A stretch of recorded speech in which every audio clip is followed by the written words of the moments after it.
Cowboy fans out there who are really upset at the fact that the Cowboys won this game today. And it's just amazing to me, man, because what these people that I think don't realize, these guys who are so on this, like, we need to tank, or these guys who are so on this, we need to get a draft pick. What those fans really don't understand is that in 2021, the 2020 draft is going to be tainted, whether you want to call it or not. Just like the 2020 Super Bowl is going to be tainted. You want to know why? Because it's more going to be about the guy who stays healthy and the teams who's able to keep their teams healthy versus the teams who put the best production on the field. Now, how do you think COVID is going to affect those kids in college? Because you have some colleges that either one, didn't play, two, played half a season, or three, played only their conference. So the degree of talent is not going to be what you saw in 2020. Now, also, think about the Cowboys in our situation. If you're a Cowboy fan, you got to see it like this. We're not the Cleveland Browns. We have a history of having great players. When we didn't have Dak Prescott, we had Tony Romo. When we didn't have Tony Romo, we had Troy Aikman.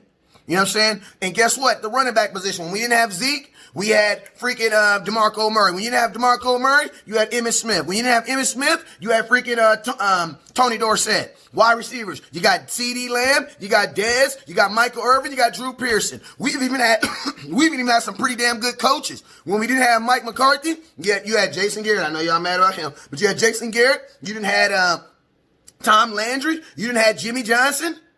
You didn't have Wade Phillips. You didn't have Bill Parcells. We have always had great players and great coaches in our organization. Individuals have never been the deciding factor on why Cowboys win. The deciding factor on why Cowboys win have always been culture. And that's why I'm preaching to the nation, man. I am preaching to you guys this.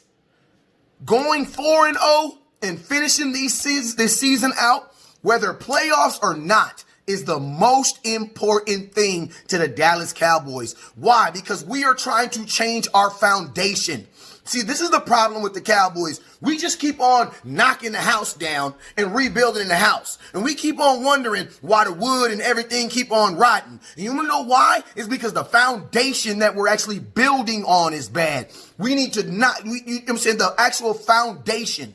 We can't just keep on building a house and putting it on a bad foundation.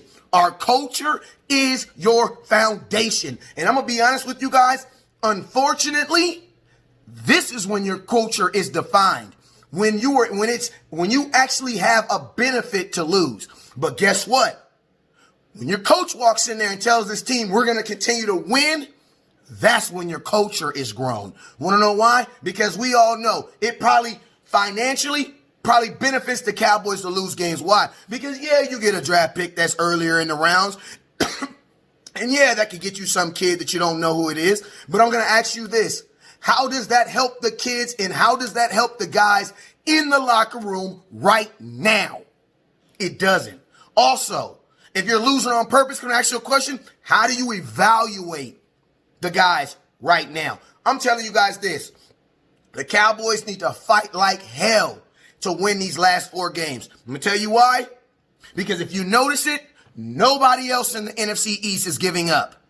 Nobody is giving up. Nobody. We can't tank. You want to know why? Because nobody else in our division is tanking.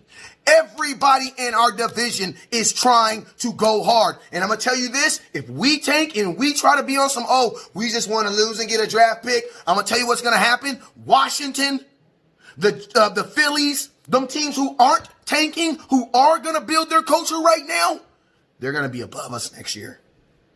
They're going to be above us next year. The worst thing that we can do with 2020 is get it over fastly so we can get to a draft pick. The best thing we can do is learn from 2020 and try to go 4-0. So at the end of this season, we can be one of those teams talked about when they talk about teams that finish strong. Secondly, I'm going to ask you guys a question.